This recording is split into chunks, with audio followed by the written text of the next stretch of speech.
إن الحمد لله نحمده ونستعينه ونستغفره ونستهديه ونعوذ بالله من شرور أنفسنا والسيئات أعمالنا إنه من يهده الله فلا مضل له ومن يضلل فلا هادي له وأشهد أن لا إله إلا الله وحده لا شريك له وأشهد أن محمدًا عبده ورسوله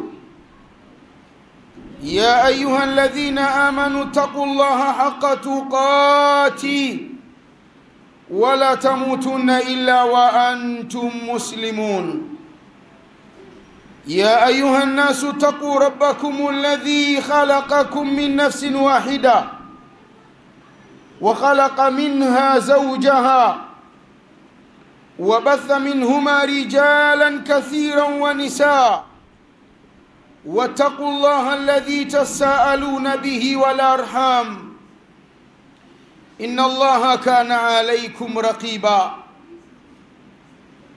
يا أيها الذين آمنوا اتقوا الله وقولوا قولا سديدا يصلح لكم أعمالكم ويغفر لكم ذنوبكم ومن يطع الله ورسوله فقد فاز فوزا عظيما أما بعد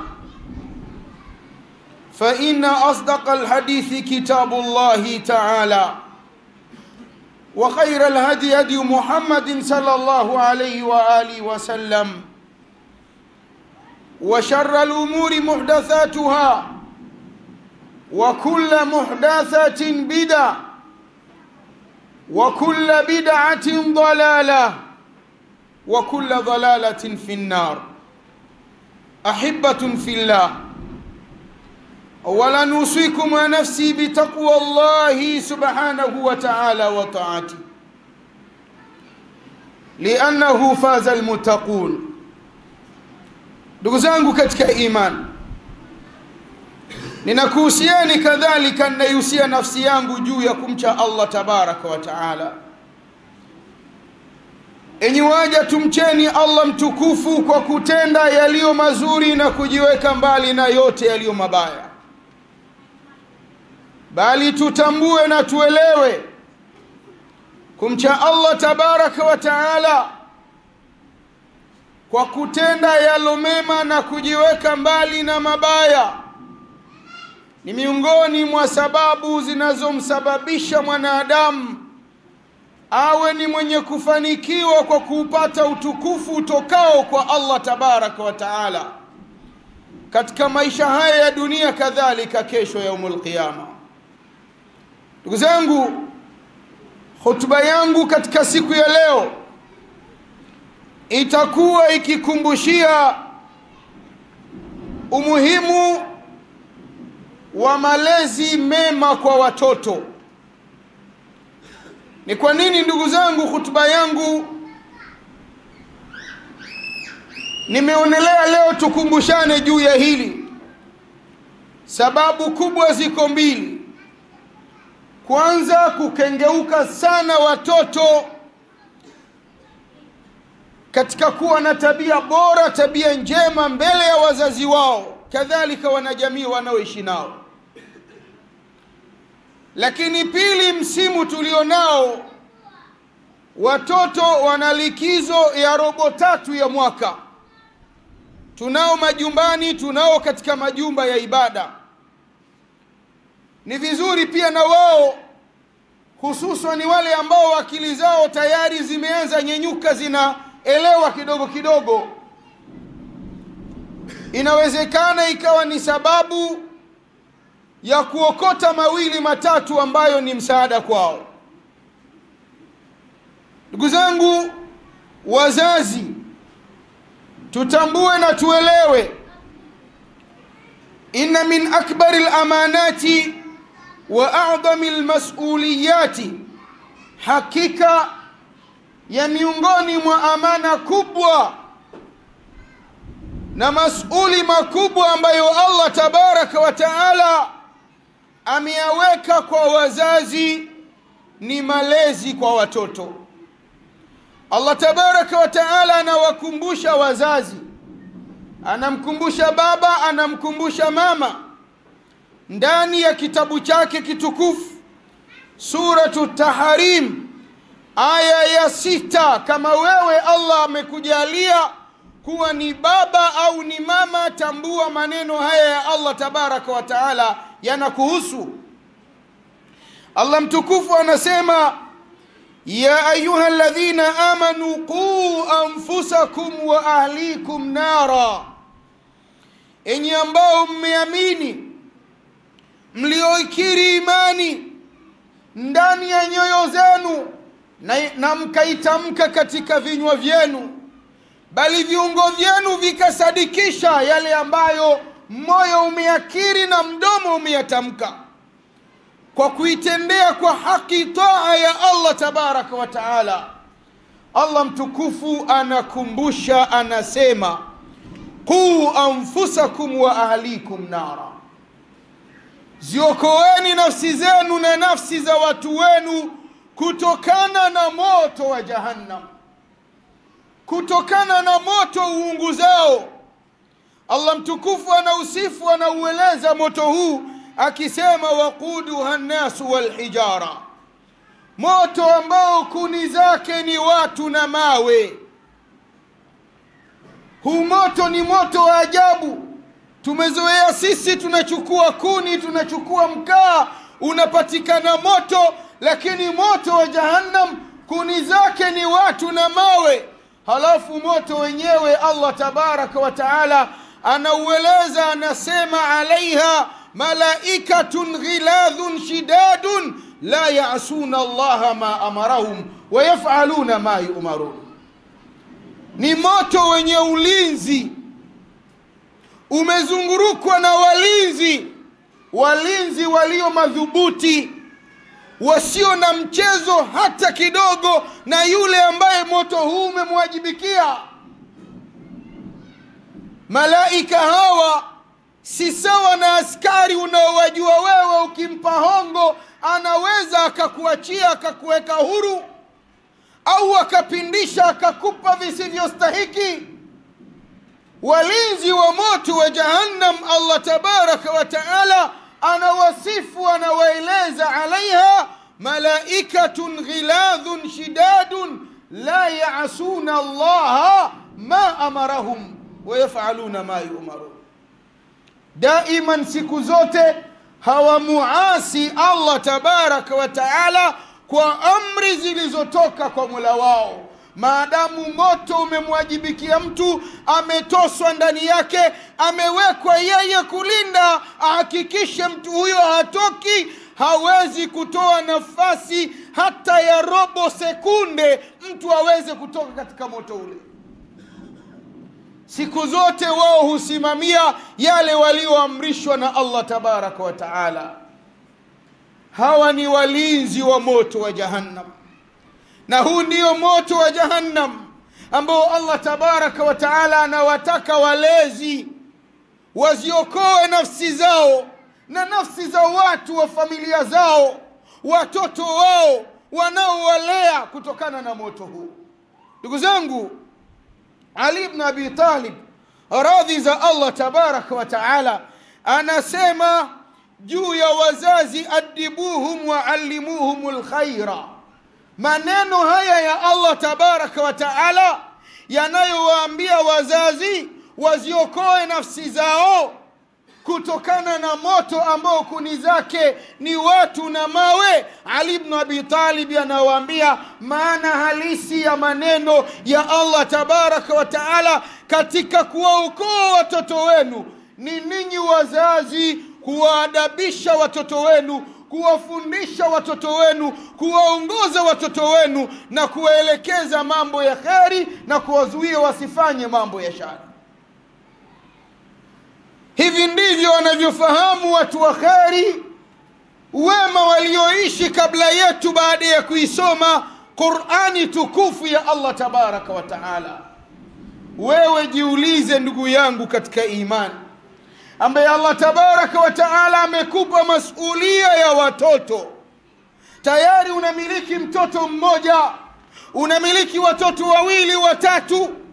Malezi, namna unavyowaongoza watoto hawa, unapatia katika kuwaadabisha, unapatia katika kuwaongoza watende ya kheri na wajiweke mbali na ya shari. Lakini ukisoma Qur'ani tukufu, kadhalika sunna sahihi za Mtume Muhammad sallallahu alaihi wa alihi wasallam, utaenda kuta ziko njia ambazo Allah amezielekeza, kadhalika mtume wake Muhammad sallallahu alaihi wa alihi wasallama, ambazo mlezi akizipita njia hizo ni sababu ya kupatia katika malezi ya watoto wake, ni sababu ya kupatia katika watu anaowalea. Nambari moja miongoni mwazo kwa mtu ambaye anataka apatie malezi kwa maana ya mwanamume au mwanamke, ni kuchagua mke aliye bora, mke aliye mwema, mke mwenye dini, mke mwenye kumuogopa Allah tabaraka wa taala. Sifa ya kwanza ya mwanamume ambaye anaandaa malezi mazuri ya watoto wake ni kuwatafutia watoto hawa mama aliye bora, mama aliye mwema.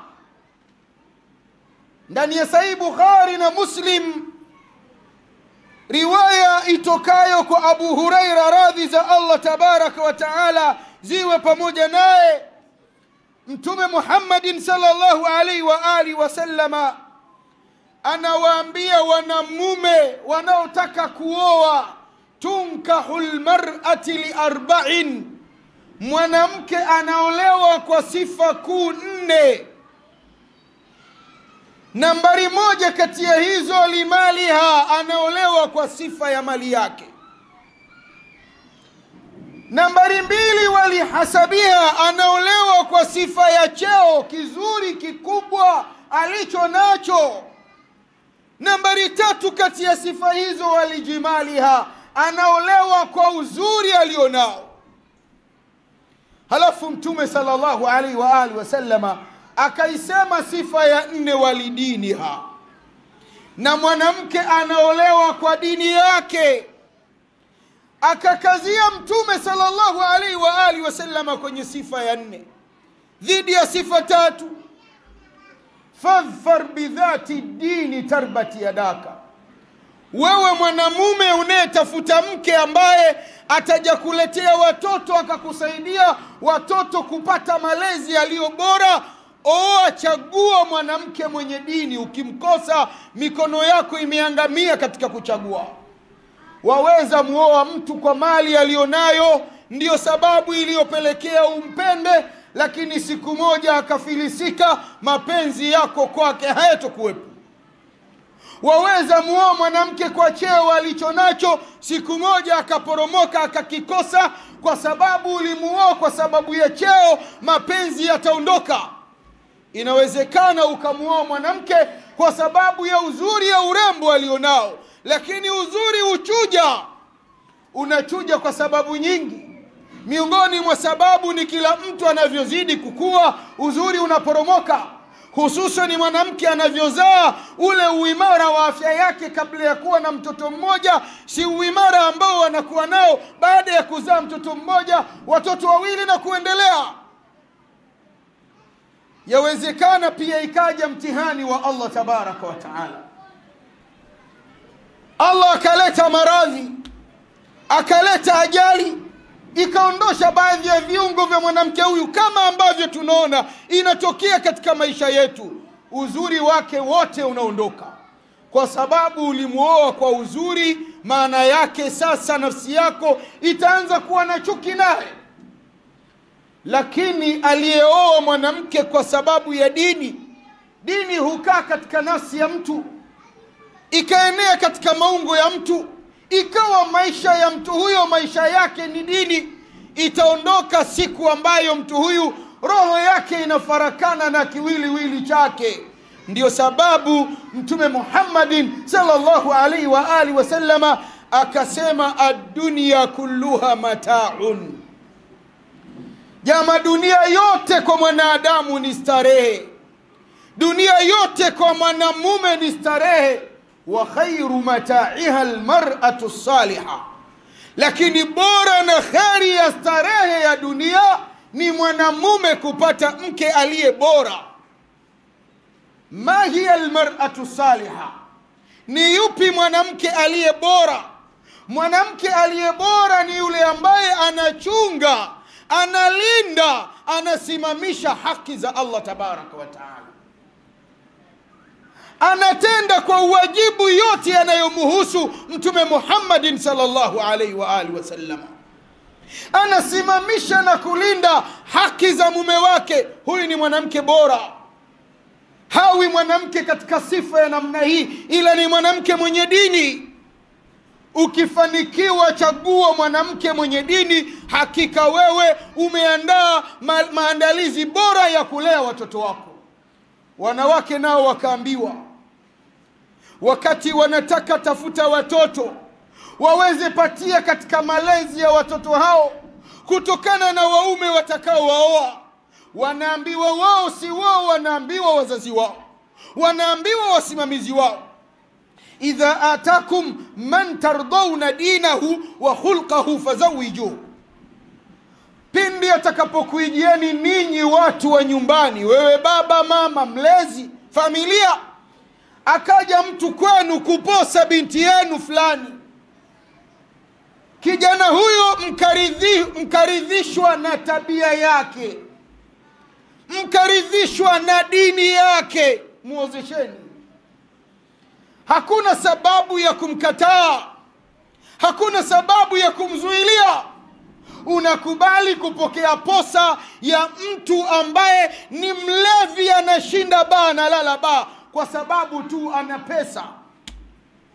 Unategemea nini baada ya hapo? Tegemea watoto kuja kuwa walevi kwa sababu atalewa mbele ya watoto.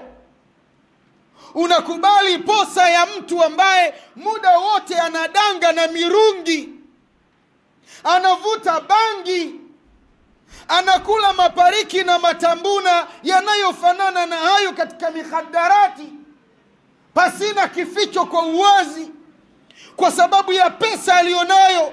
Unategemea mume huyu ukipata naye watoto anakula mirungi mbele ya watoto, anakula ugolo mbele ya watoto, anakula pariki mbele ya watoto, anavuta sigara mbele ya watoto, watoto wataacha muiga baba yao? Maandalizi ya mtoto katika kufanikiwa kupata malezi yaliyo bora ni mwanzo baba anatafuta mke atakayemzaa mtoto huyu, mwanzo mama anatafuta mume atakayezaa mtoto na baba huyu. Hii ni hatua ya kwanza ndugu zangu. Wale vijana wanaofikiria ingia kwenye ndoa wasikosee kwenye hili.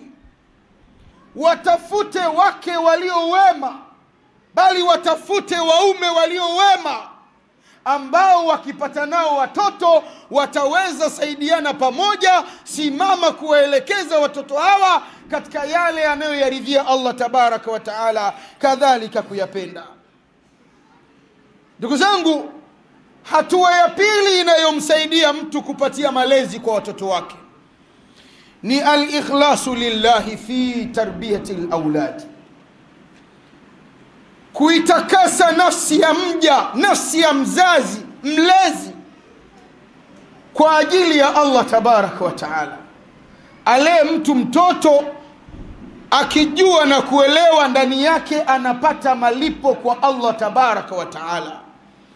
Akiweza patia kuwa watoto wake amewasimamia, amewaongoza wakawa na maadili yaliyo mema, maadili yaliyo bora, maadili yaliyo mazuri, atambue anafanya hayo kwa sababu Allah ameamrisha na yeye ana fungu la thawabu katika hayo. Na Allah daiman wa abadan anatuambia katika masala ya kiibada katika suratul Bayyina, wama umiru illa liya'budu Allaha mukhlisina lahu dina, na wala hawakuamrishwa isipokuwa muabudu Allah mmoja, Allah wa pekee, hali ya kumtakasia yeye dini. Mafunzo yote ya dini hii wayafanye kwa ajili ya kutafuta radhi za Allah tabaraka wa taala. Asikazie mzazi malezi kwa sababu anataka watoto hawa baadaye wawe wasomi, wawe wahandisi, mainjinia, wawe madaktari, wawe hivi, wawe vile. La, anafanya ili apate thawabu kwa Allah tabaraka wa taala. Matokeo ya anachokifanya Allah ndiye mjuzi. Na Mtume Muhammadin sallallahu alaihi wa alihi wasallam katika riwaya iliyothibiti ndani ya Sahih Bukhari iliyopokewa na Umar ibn al-Khattabi, radhi za Allah tabaraka wa taala, asema innamal a'malu binniyati, hakika si vingine kila jambo analolitenda mja, kila jambo analolifanya mja, jambo hili lina nia yake, lina makusudio yake. Sasa yawe makusudio yako katika kupatia malezi kwa watoto wako ni kuzitafuta radhi za Allah tabaraka wa taala. Ama hatua ya tatu, unao watoto, waelekeze watoto hawa katika kumwabudu Allah tabaraka wa taala. Tena waelekeze kwa upole, wahimize wakingali wadogo, wakuwe katika mazingira ya kuwa wameishi katika nyumba ya watu wanaofanya ibada, ili watakapokomaa lisiwe ni jambo gumu na zito kwao, liwe ni jambo waliloishi nalo kutoka wakingali wadogo. Ndio akasema Allah tabaraka wa taala 32 surati Taha, anamwambia Mtume Muhammadin sallallahu alaihi wa alihi wasallama, wa'mur ahlaka bis-salati wastabir 'alayha, na waamrishe watu wa nyumba yako, watoto wako, watu wako kusimamisha sala na mdumu katika hali ya kuitekeleza hiyo sala. Na maamrisho haya ni maamrisho yanayomwendea kila mwanamume miongoni mwa wanaume wa ummati Muhammadin sallallahu alaihi wa alihi wasallama. Ndio akasema Mtume Muhammadin sallallahu alaihi wa alihi wasallama katika riwaya iliyothibiti ndani ya Sunanu Abu Daud, riwaya iliyopokewa na Amru ibn Shuaibi an abihi an jaddihi, Mtume sallallahu alaihi wa alihi wasallam anasema, muru auladakum bisalati wa hum abna'u 7 sinina, waamrisheni watoto wenu kuswali, kuielekea sala wakiwa na umri wa miaka 7. Ni kwa nini miaka 7 ndio kuamrisha watoto isiwe chini ya miaka 7? Ni kwa sababu mtoto anapofikisha miaka 7 tayari anakuwa amefikia umri wa tamayuz, ana uwezo wa kupambanua, anajua mtoto huyu hili la hatari, la hili la kheri, hili ni baya, hili ni zuri, kinyume na mtoto aliye chini ya miaka 7. Akasema Mtume sallallahu alaihi wa alihi wasallama, wadhribuhum alaiha wa hum abna'u 10, na watieni mikwaju, wachapeni bakora watoto wenu wanapofikisha miaka 10 halafu wakawa hawaswali. Mchape bakora, muadhibu, ajua amefanya kosa. Na akasema Mtume sallallahu alaihi wa alihi wasallam katika umri huu, wafarriqu bainahum fil madaji, na tenganeni nao umri wa miaka 10 katika malazi. Huwezi tena lala na mtoto wa miaka 10 chumba kimoja pamoja naye. Haya sasa, baba anawezaje muadhibu mtoto wake miaka 10, 11 kwa sababu hajaswali, wakati mwenyewe baba huyu ni tariku sala? Baba anawezaje mkokota mtoto wake wa miaka 7 twende tukaswali kumfundisha ibada, wakati yeye mwenyewe ni tariku sala, mwenyewe aswali asimamishi sala? Mama anawezaje mkokoteza binti yake mwenye umri wa miaka 7 amfundishe ibada, wakati huyu mama mwenyewe adhana inaadhiniwa mpaka sala inaondoka haijui sala ya dhuhuri imeswaliwaje?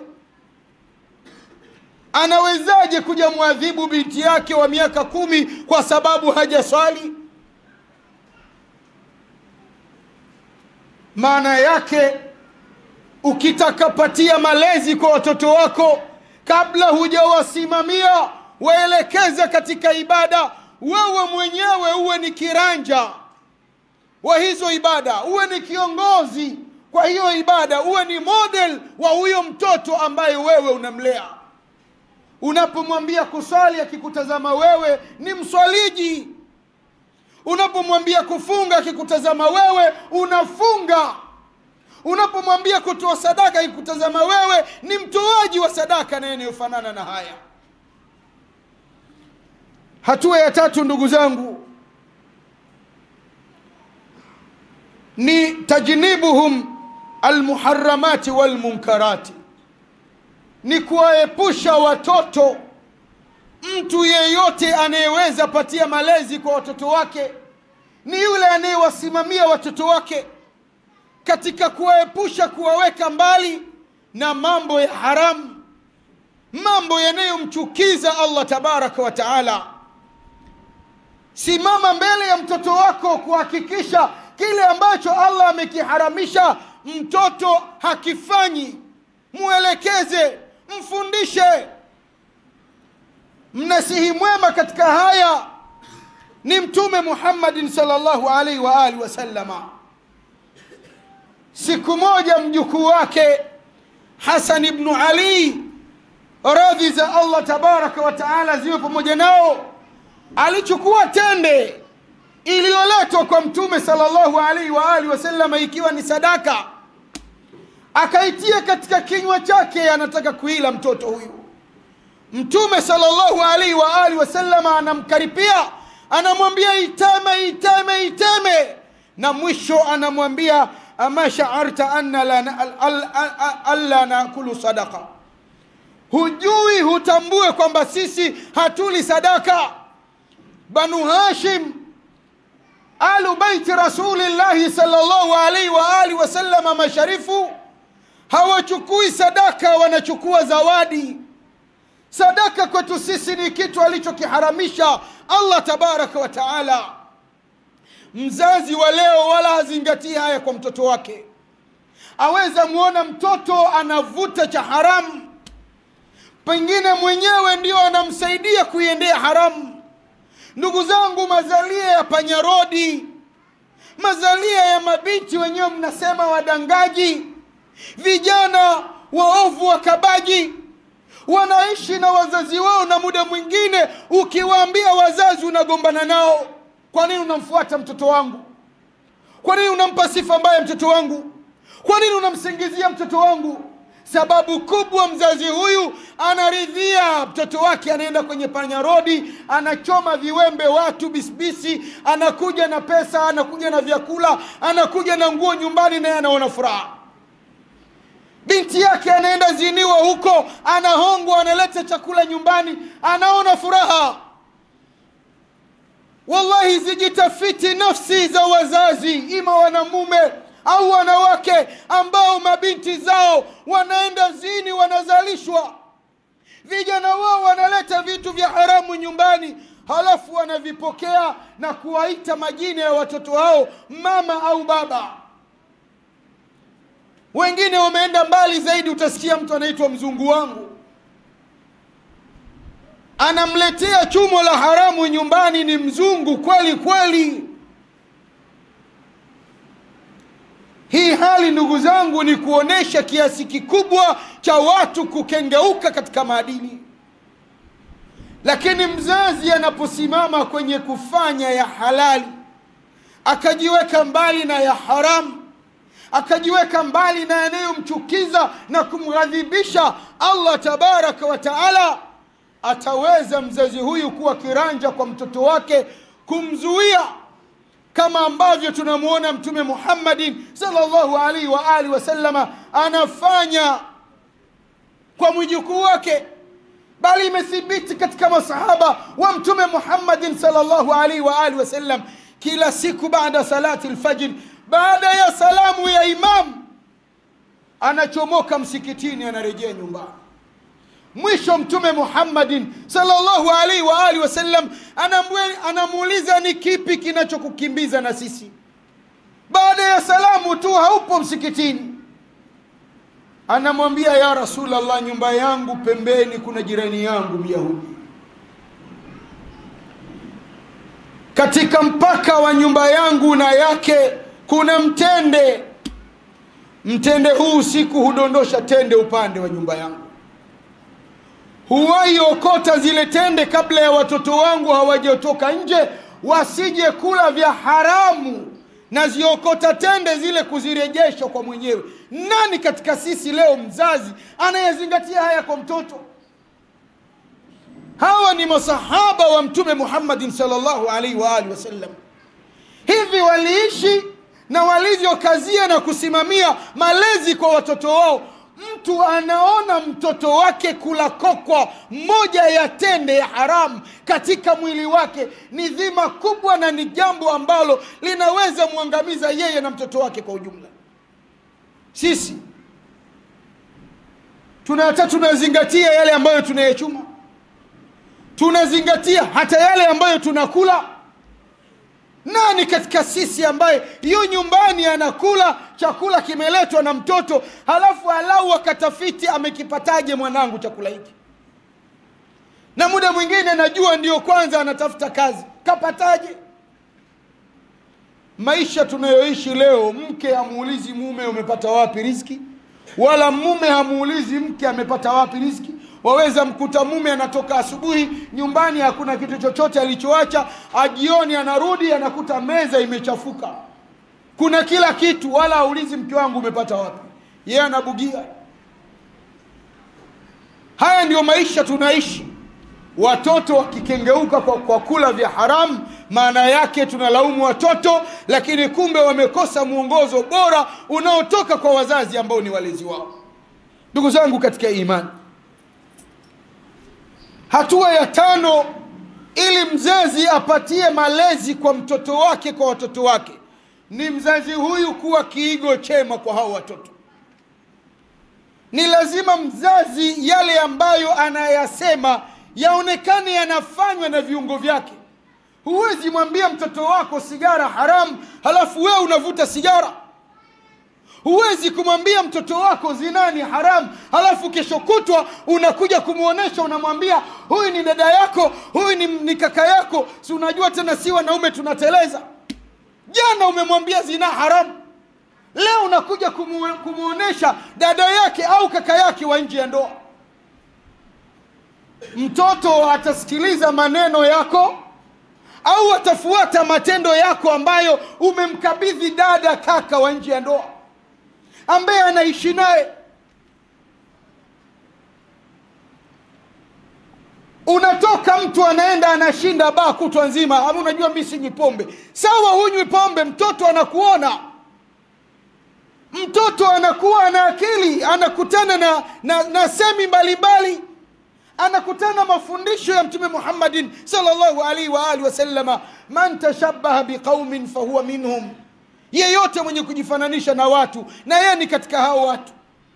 Mtoto wako anayejua haya anakuona unashinda baa, halafu unasema mimi si pombe ni haram, lakini unashinda baa. Kesho ukimkuta baa utamwambia nini? Allah tabaraka wa taala anasema lima takuluna ma la tafalun. Inakuwaje ninyi mnasema msivyovitenda? Ni wazazi waumini wa aina gani? Kiwe kile ambacho unamwambia mtoto wako kionekane kwenye matendo ya maungo yako. Mtoto atakuwa amesoma kwa namna mbili kutoka kwako. Amesoma kwa kusikia kutoka katika kinywa chako, lakini amesoma, ameona matendo yako yanadhamiria kile ambacho umekisema. Leo hii ndugu zangu katika imani, unakuta tuna watoto ambao maisha yao wanaiga kwa wazazi wao. Mama anatoka na kanga moja ndani, ndio anafagia uwanja, ndio anaosha vyombo, Mama anaenda sokoni, amejipodoa, amejipaka mapoda, malipustiki, amevaa nguo za kubana, nguo zinazosifu maumbile yake. Huyu mama anaweza mwambia huyu binti yake kwamba vaa nguo sahihi, vaa nguo ya stara? Au binti atasoma kwa mama haya anayoyaona ya kutoka na kanga moja?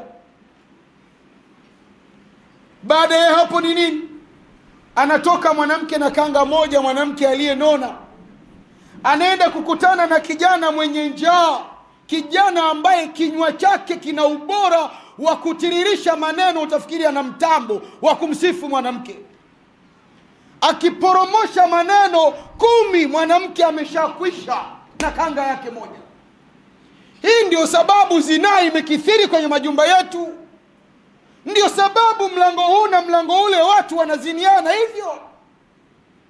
Hayumkini mtu akatoka akiwa hana stara, halafu mwanamume mwenye sifa ya urijali akaona na ana ubora wa maneno, halafu akakaa kimya na imani yenyewe iko chini. Haya ni mambo ya kawaida. Matokeo yake leo watoto wanaishi na wazazi wao. Binti anajua mchepuko wa mama yake, kijana anajua mchepuko wa baba yake. Ya Rabbi, tulinde, tunusuru na ubovu wa malezi ya namna hii. Aqulu ma tasma'una wastaghfirullah li wa lakum wa lisailil muslimin wal muslimat fastaghfiruhu innahu huwal ghafurur rahim wa huwa al barru al karim.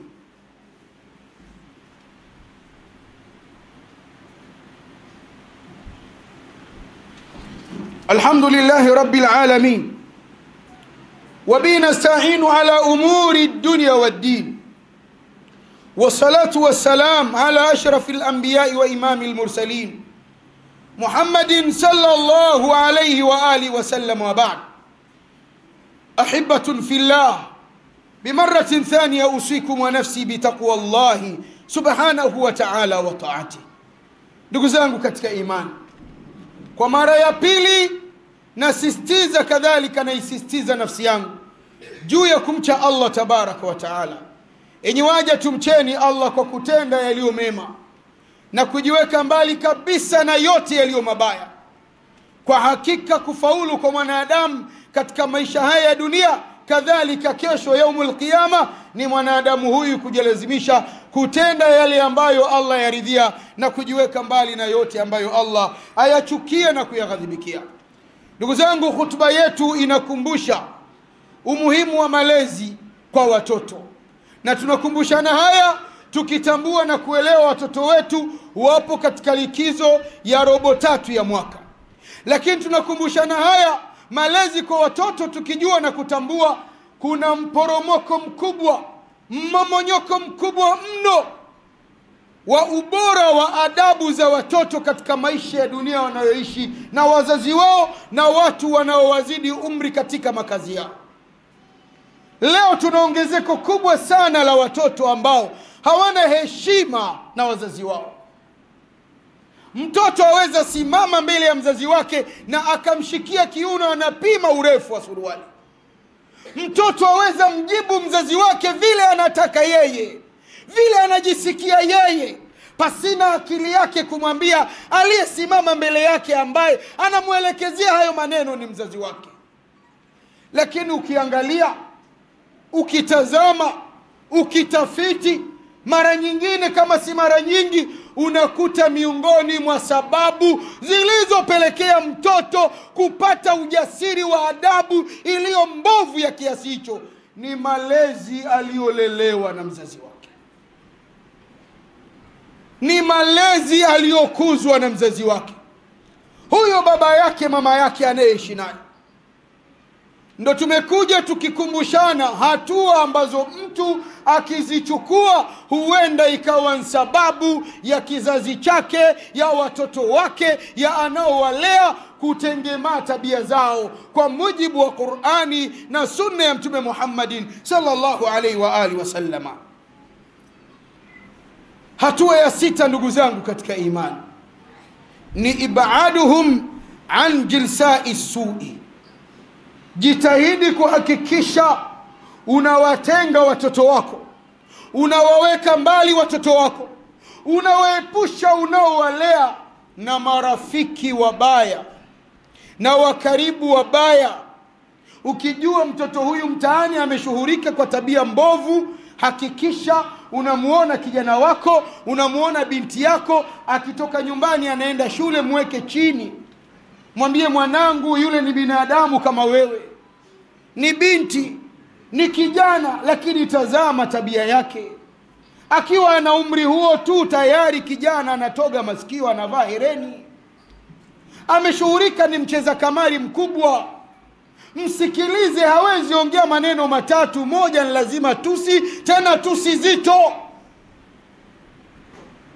Ninakunasihi mwanangu, usitembee na huyo kijana, usitembee na huyo binti, kaa naye chini mwambie. Kwa sababu Mtume Muhammadin sallallahu alaihi wa alihi wasallama anasema katika riwaya iliyothibiti ndani ya Sunan wa Abu Daud iliyopokewa na Abu Huraira, radhi za Allah tabaraka wa taala ziwe pamoja naye, Mtume anasema ar-rajulu ala dini khalili, mtu siku zote anatazamwa kwenye dini ya rafiki yake, kwenye dini ya mkaribu wake, kwenye dini ya yule anayetembea naye, anakaa naye, analala naye, ndio inatazamwa dini ya mtu. Akasema Mtume sallallahu alaihi wa alihi wasallama, falyanzur ahadukum man yukhali, basi na atazame mmoja wenu ni nani anayemfanya rafiki.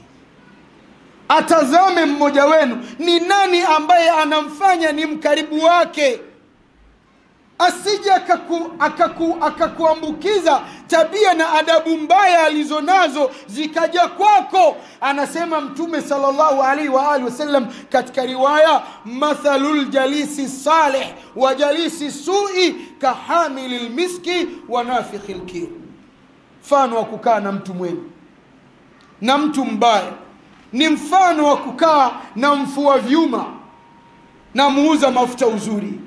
Asema Mtume sallallahu alaihi wa alihi wasallam, ukikaa na mfua vyuma, cheche za moto ambao anaupuliza chuma kiyeyuke zaweza kukurukia, zitaunguza nguo, zaweza kukurukia wewe mwenyewe katika mwili wako, zitakuunguza. Lakini huyu mtu moto huo anapuliza, mwili unapata joto, unatoa jasho kwa sababu yupo karibu na moto, atakunukiza jasho baya ambalo linatoka katika mwili wake. Mafuhumu ya hadithi ya maneno ya Mtume Muhammadin sallallahu alaihi wa alihi wasallam, hakuna faida mwanadamu anaipata akikaa na mfua vyuma. Lakini anasema ukikaa na muuza mafuta uzuri, inawezekana ukavutiwa kwa namna ya vile yanavyonukia ukanunua. Kama si hivyo, inawezekana akakupa zawadi, chukua nawe kidogo, haya kajinukize. Si hivyo vile watu wanapima, wanajaribu, na wewe ukanukia. Maneno mafupi, ufahamu mfupi wa maneno ya Mtume sallallahu alaihi wa alihi wasallam, ukikaa na muuza mafuta uzuri utanukia. Mfano wa mfua vyuma na mafuta uzuri kwa binadamu ni mfano wa rafiki mwema na rafiki mbaya. Haiyumkini ukatembea na mwizi, mvuta bangi, mla mirungi, mla ugoro, ana mcheza kamari na yanayofanana na haya, halafu ukasema tabia zake mimi sina tabia hata moja. Haiwezekani. Kama kweli huna tabia moja hata moja katika hizo mbaya alizonazo, lakini moyo wako usharidhia mabaya anayoyafanya, moyo tu kuridhia mabaya ambayo Allah ameharamisha, tayari umekwisha ingia katika mazingira hayo. Msimamie mwanao, mfuatilie mwanao kutoka anatoka nyumbani mpaka anafika shule, mfuatilie mwanao toka anatoka nyumbani mpaka anafika madrasa, anatoka shule, anatoka madrasa, anarudi nyumbani. Mfuatilie mwanao anacheza na nani mtaani, anaocheza nao tabia zao zikoje. Mfuatilie, msimamie kabla akili yake na mwili wake haujakomaa.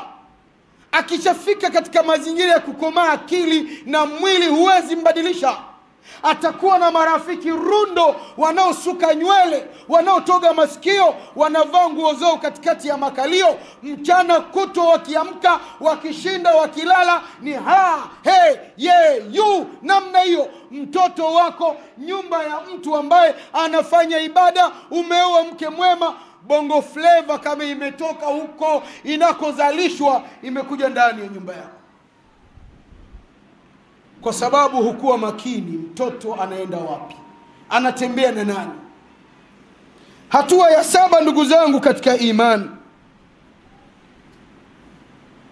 ni kuhakikisha mtoto wako unampeleka katika sehemu za kuhifadhi kitabu kitukufu cha Allah tabaraka wa taala. Mama Aisha, radhi za Allah tabaraka wa taala ziwe pamoja naye, anaulizwa kaifa kana khuluqu nabii Muhammadin sallallahu alaihi wa alihi wasallam, ilikuwaje tabia ya mtume, rehma za Allah ziwe juu yake na watu wake na amani. Mama Aisha anasema kana khuluquhu alquran. Mtume sallallahu alaihi wa alihi wasallama, mama Aisha anasema mtume sallallahu alaihi wa alihi wasallama tabia yake ilikuwa ni Qur'ani. Namna unavyoona Qur'ani inaamrisha, inahalalisha, inaonya, inaelekeza, inahadithia, ndio tabia ya mtume Muhammadin sallallahu alaihi wa alihi wasallam, na ndio inakuwa tabia ya kila mtu ambaye ameyahifadhi maneno matukufu ya Allah tabaraka wa taala. Haiwi kabisa mtoto aliyehifadhishwa maneno matukufu ya Allah, kwenye kinywa cha mtoto huyu yanatoka maneno matukufu ya Allah, halafu na matusi na maneno mabaya hamna, hakuna. Peleke mtoto wako akasome dini, kazia mtoto wako aijue dini, aielewe dini.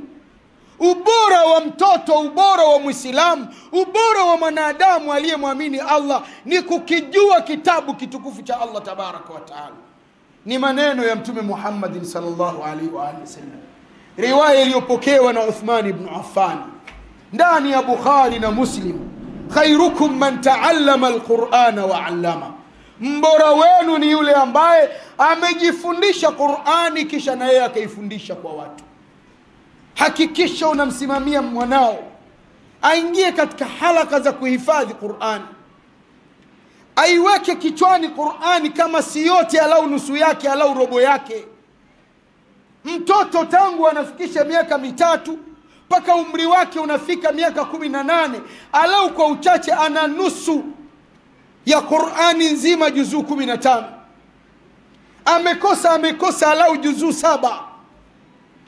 Dunia ya leo ndugu zangu katika imani, wazazi wanakazia watoto wao katika elimu nyingine zilizo kinyume na Qur'an. Sasa mtoto akishaenda huko, maskini ya Mungu, haijui Qur'an. Ndani ya Qur'ani tunajifundisha biology, ndani ya Qur'ani tunajifundisha reproduction, mwanadamu ametokea wapi.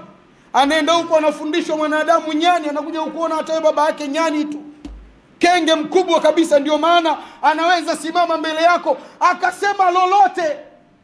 Lau mtoto anayeweza ropoka maneno ya hovyo kwa mzazi wake, akawa na elimu ya kujua alitokea wapi, alitoka kwenye maji yasiyo na thamani, maji yanayompa kinyaa kila yule ambaye anayetazama baada ya kumtoka. Ndio mtoto ametoka hapa. Tena katika namna dhalili, muangalie mtoto mara ya kwanza wakunga wanasaidia mama yake atoke kwenye tumbo lake. Mtoto huwezi mfananisha na kifaranga cha panya cha paka, namna anavyokuwa. Unaweza mtazama mtoto katika namna ya kumuonea kinyaa. Leo ndio binadamu mwenye maringo. Binadamu huyu lau angelijua anatoka wapi na huko anakotoka Allah amemleta kupitia hawa watu wawili kwa huruma na mapenzi yao, ndio sababu leo anajiona mtu. Asingekuwa na jauri na kibri ya kusimama kwa mbele ya hawa wazazi akaropoka yote anayojisikia yeye. Lakini haya ndugu zangu yanakuja katika muda gani? Yanakuja wakati ambao mtoto hana Qur'ani, hajui mwanadamu anatoka wapi. Wako watoto wanaowaambia wazazi wao, lau wewe ungechelewa mimi ningetangulia, hata mimi ningekuzaa. Ni habari ya kuchelewa na kutangulia tu ndio imesababisha wewe uwe baba na mimi niwe mtoto, lakini mimi ningewahi na wewe ungechelewa, mimi ningekuwa baba na wewe ungekuwa mtoto. Wako watoto wanawaropokea wazazi wao namna. Hawajui maskini ya Mungu, hao walikuwa ni maji manii yasiyo na thamani. hawezi yatazama mtu katika mtazamo wa kuyatazama namna hii akajisikia vizuri. Hakikisheni mnasimamia watoto wenu, watoto mnaowalea kwenda kusoma dini. Ni lazima akirudi shule. Tena muda mwingine huu utandawazi, globalization, miongoni mwa vitu walivyovitengeneza watu wa dunia, waharibifu wa dunia, wajenzi huru, ni kuleta utandawazi mpaka kwenye maisha ya watu, kuleta utandawazi mpaka kwenye imani za watu. Wazee wangu walioishi miaka 30 nyuma wanajua haya ninayoyasema. Miaka ya 90 kurudi nyuma, huwezi kumkuta mtoto kipindi hicho tunaita anasoma shule ya vidudu anaingia tuition. Huwezi kumkuta mtoto wa vidudu anasoma tuition.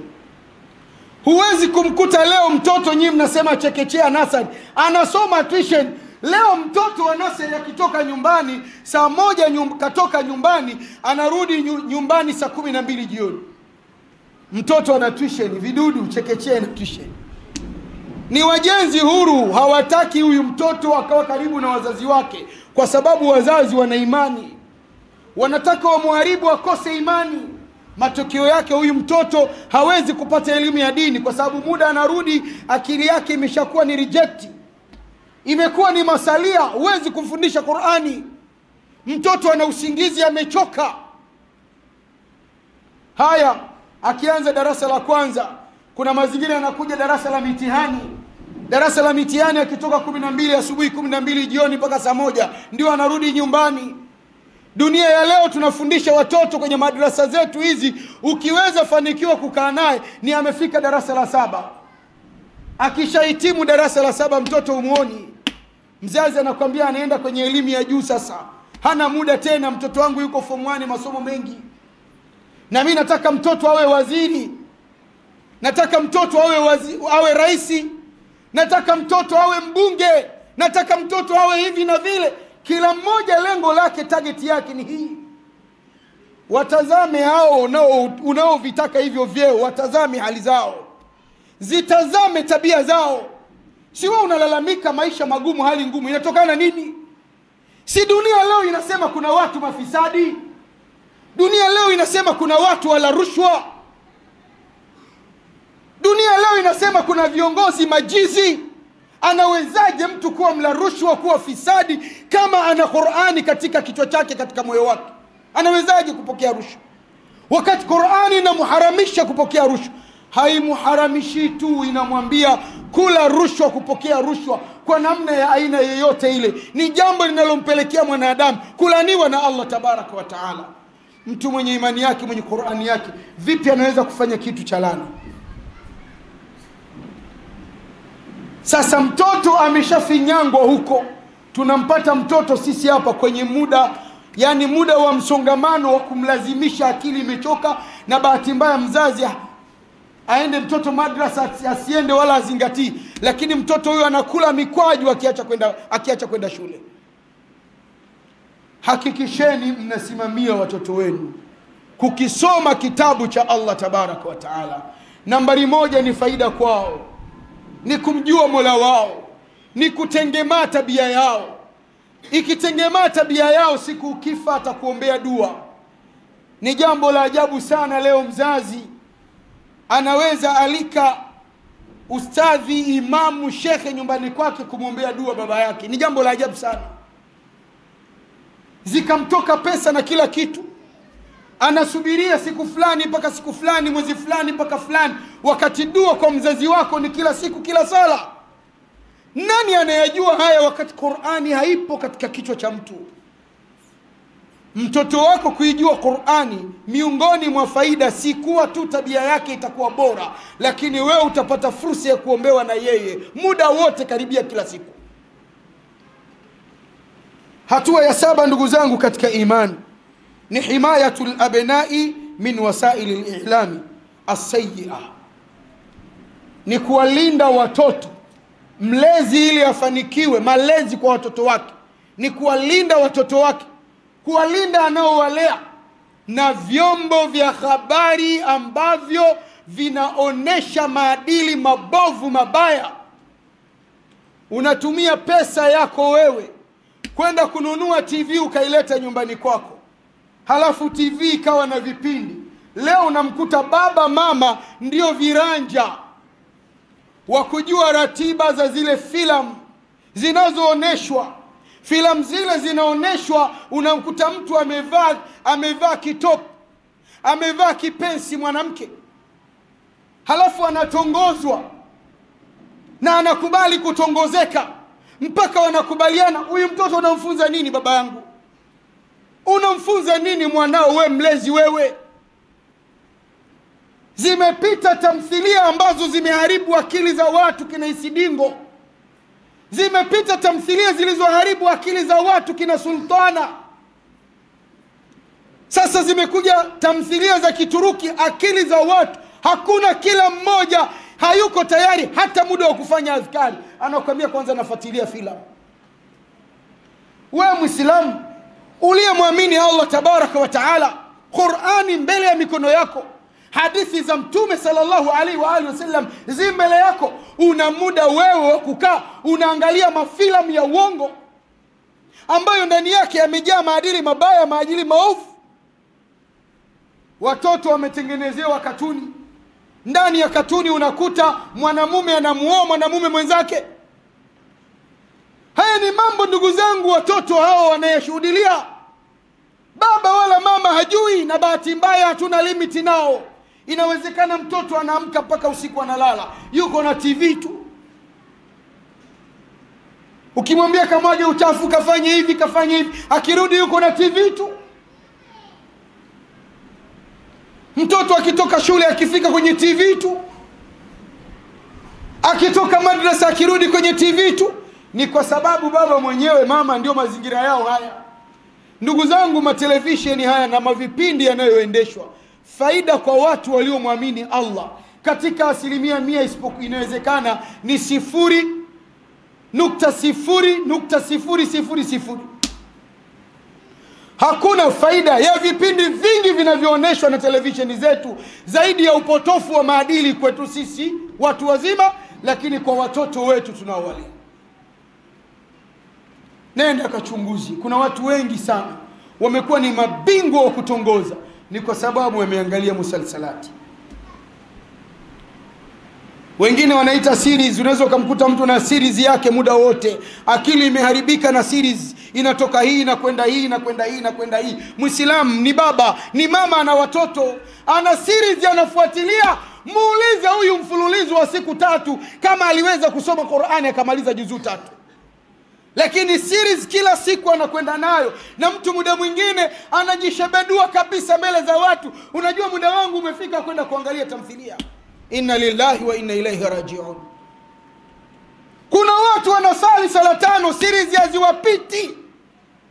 Hawana muda wa kufanya adhkari, wa kusoma Qur'an, kutibu nyoyo zao.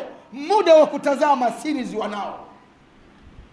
Akienda kwenye Qur'ani kidogo kasinzia, lakini kwenye series jicho limemkodoka, utafikiri mtu ambaye malakul mauti anamtoa roho yake. Allah tustiri na maafa haya. Haya yameachwa kwa watoto. Baba anaweka TV hapo, anaenda zake kazini, mama anaendelea na kamsili zake, watoto wanatazama. Mwisho wa siku watoto wenyewe hapo hapo sitting room wanaanza kutongozana, kibaba baba, kimama mama. Ndio mambo yanaendelea. Dunia ya miaka 30 iliyopita, mtoto kijana wa miaka 30 hawezi mtongoza binti. Binti wa miaka 25-30, mwanamke huwezi kumkuta anakatiza mbele ya wanaume wawili. Dunia ya leo, binti wa miaka 25-30 anaweza katiza mbele ya wanaume 100. Yeye hana aibu, wao ndio wakamwonea aibu. Dunia ya leo, mtoto wa miaka 7 ni bingwa wa kutongoza, hasa ni fundi, ameangalia kule. Epusheni majumba yenu na hayo, ili muweze rekebisha tabia, maadili ya watoto wenu. Hatua ya 8 ndugu zangu ni taalimuhum umura al-islami. Wafundisheni watoto wenu masaili mbalimbali ya Uislamu. Wafundishe watoto wako man huwa Allah. Allah ni nani? Mamlaka yake ni yapi? Ni nani Muhammadin sallallahu alaihi wa alihi wasallama? Ni nini Uislamu? Mzazi hana muda wa kukaa na mtoto kumwelekeza mwanae masaili dini. Mtoto anakuwa tu, unamkuta leo mtoto wa miaka 15 ana uwezo, anawajua waganga wapiga ramli wa kitongoji kizima. Hamjui Allah, haijui mamlaka ya Allah. Anaona akivaa hirizi sawa, akivaa bangili akategemea bangili mtibu maradhi ni sawa, akitundika tarasimu ni sawa, akienda kupiga ramli ni sawa. Ndio mazingira haya watoto mliowalea, mliowazaa, wametoka kwenye damu zenu, wanakuja kurudi wanakuambieni nyinyi wachawi. Hukumfundisha mtoto itikadi sahihi ya imani ulionayo. Ametoka nje, ameenda fundishwa ushirikina. Anarudi anamuona baba yake ni mchawi, mama yake ni mchawi, ndio ananirogea mimi, bangi hizi ninazovuta sababu ni hawa. Subhanallah. Huu ni mtihani na ni msiba mkubwa ulio katika jamii ya Waislamu leo.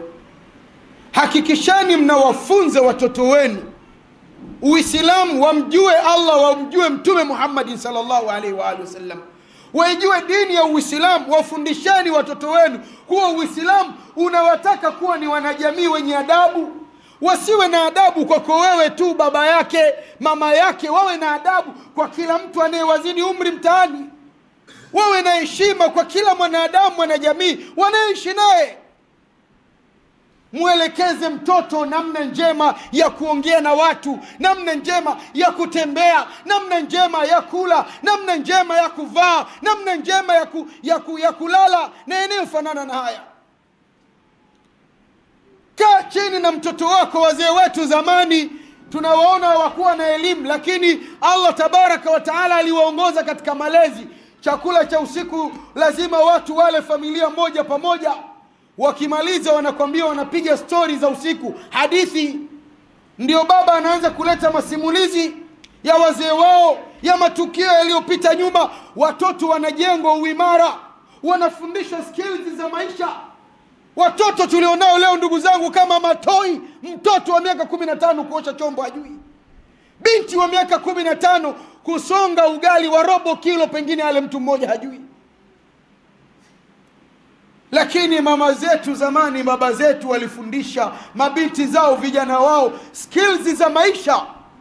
Anachokifanya mama, anamchukua na binti yuko karibu, anampa matukio yaliyopita. Mtoto anakuwa anajengeka akili. Mtu akijua dunia imetoka wapi, iko wapi na inakwenda wapi, hawezi kuwa na dharau na jeuri na wanadunia anaoishi nao.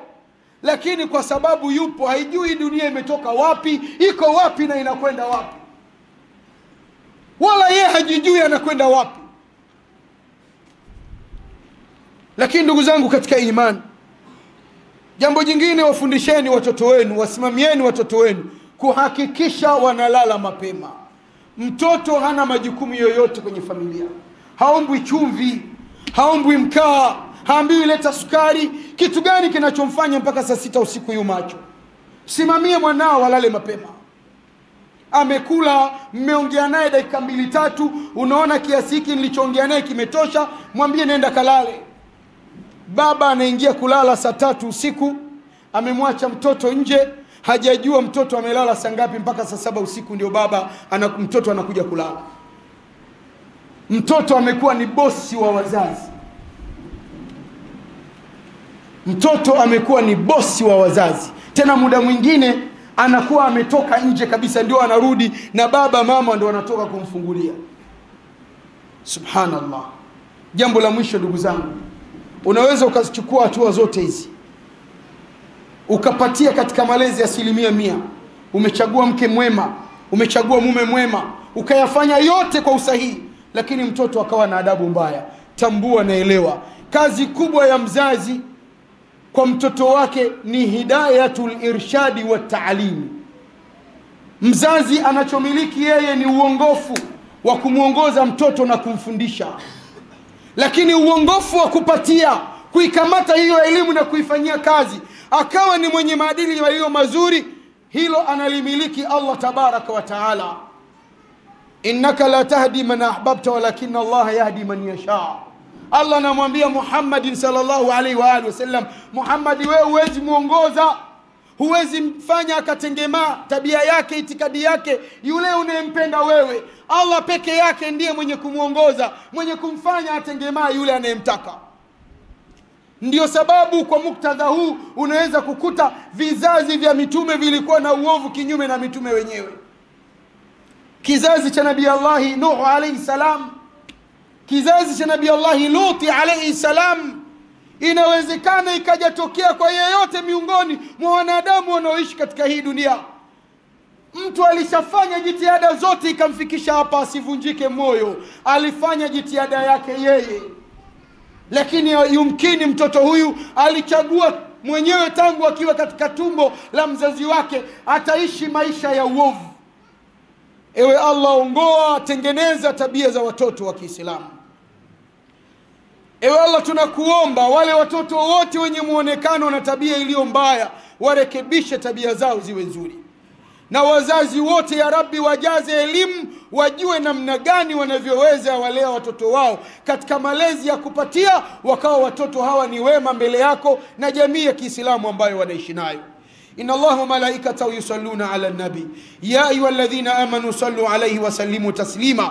اللهم صل على محمد وعلى آل محمد كما صليت على إبراهيم وعلى آل إبراهيم، وبارك على محمد وعلى آل محمد كما باركت على إبراهيم وعلى آل إبراهيم إنك حميد مجيد. وارض اللهم عن الخلفاء الأربع وعن البقية أصحاب رسول الله محمد صلى الله عليه وآله وسلم. ربنا أرنا الحق حقا وارزقنا اتباعه، وأرنا الباطل باطلا رزقنا اجتنابه. اللهم سهل لنا مما نريد ونجنا مما نخاف بفضلك يا لطيف. ربنا آتنا في الدنيا حسنة وفي الآخرة حسنة وقنا عذاب النار. اللهم اغفر لأهل القبور من المؤمنين والمؤمنات والمسلمين والمسلمات برحمتك يا أرحم الراحمين. وصلى اللهم على محمد وعلى آله وصحبه وسلم، وقوموا إلى صلاتكم يرحمكم الله.